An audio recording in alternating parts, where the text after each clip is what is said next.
Hi friends, welcome to Arani YouTube channel.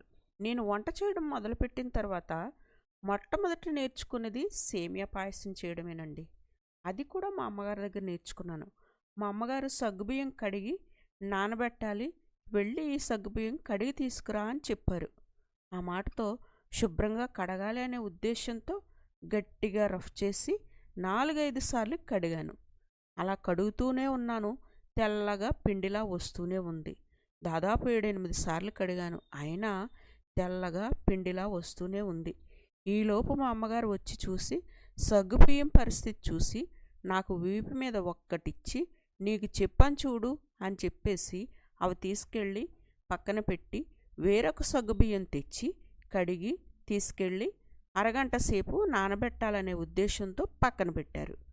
ఈ తర్వాత stove వెలిగించి కళాయి పెట్టి 2 స్పూన్ల నెయ్యి వేసి జీడిపప్పు కిస్మిస్ వేయించి ఒక బౌల్లోకి తీసుకొని, ఆ తర్వాత అదే కళాయిలో చిన్నగా కట్ చేసుకున్న కొబ్బరి ముక్కలు వేసి బాగా వేయించి తీసుకుని పక్కన పెట్టి, ఆ తర్వాత అదే కళాయిలో మరలా ఒక 2 స్పూన్ల నెయ్యి వేసి కావలసినంత సేమియా వేసుకొని స్టవ్ను లో ఫ్లేమ్లో తీసుకొని గోల్డెన్ బ్రౌన్ కలర్ వచ్చేంత వరకు వేయించి వేరే ఒక ప్లేట్లోకి తీసుకొని పక్కన పెట్టి, ఇప్పుడు అదే కళాయిలో ఒక 1/2 లీటర్ వాటర్ తీసుకొని వాటర్ మరిగిన తర్వాత వాటర్లో ముందుగా కడిగి నానబెట్టుకున్న సగ్గుబియ్యం వేసి ఉడికించి, సగ్గుబియ్యం ట్రాన్స్పరెంట్ కలర్ వచ్చేంత వరకు ఉడికిన తర్వాత మరిగించి రెడీ చేసుకున్న పాలను ఒక 1/2 లీటర్ పాలను వేసి వీటిని మరిగించి వేయించి రెడీ చేసుకున్న సేమియాను సగ్గుబియ్యంలో వేసి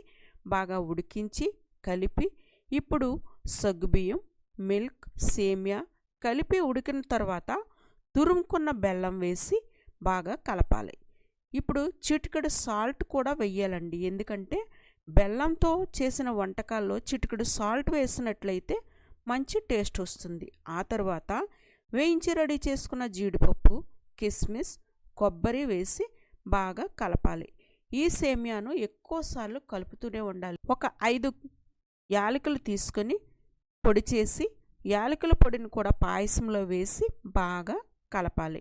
ఆ తర్వాత స్టవ్ ఆఫ్ చేసుకొని పాయసంను స్టవ్ పై నుంచి కిందకి దించి పక్కన పెట్టి కూల్ డౌన్ అయిన తర్వాత బౌల్లోకి తీసుకొని జీడిపప్పు కిస్మిస్తో గార్నిష్ చేసుకొని సర్వ్ చేసుకోవడమేనండి. అయితే మా ఇంట్లో ఇదంతా జరగలేదు. జీడిపప్పు కిస్మిస్తో గార్నిష్ చేయడం వరకు ఓకే.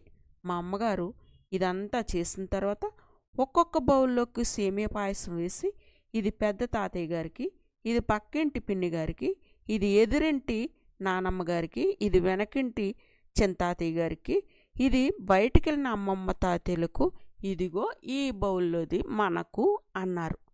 ఒక్కసారి పాయసం చేస్తున్నప్పుడు ఉన్న ఆనందం అంతా నీరు గారిపోయిందండి. ఎందుకంటే ఒక బౌల్ పాయసం అంటే నలుగురు తినాలి. నలుగురికి అది 4-5 ఒక్కొక్కరికి 4-5 స్పూన్ల కంటే ఎక్కువ రాదండి. అలాగే తిన్నాం, తప్పదు, ఎందుకంటే అమ్మ మాట కదా. అలాగే తిన్నాం. ఆ తర్వాత సేమియా పాయసం తిన్నవారందరూ మరుసటి రోజు వచ్చి, సేమియా పాయసం నువ్వే చేసావంట కదమ్మా, చాలా బాగా చేసావని కాంప్లిమెంట్ ఇస్తుంటే నాకు చాలా ఆనందం వేసింది. నిజానికి పాయసం చేసింది మా అమ్మగారే. నేను సరదాగా చూశాను అంతే, నేనేం చేయలేదు. కానీ క్రెడిట్ అంతా నాకే ఇచ్చారు.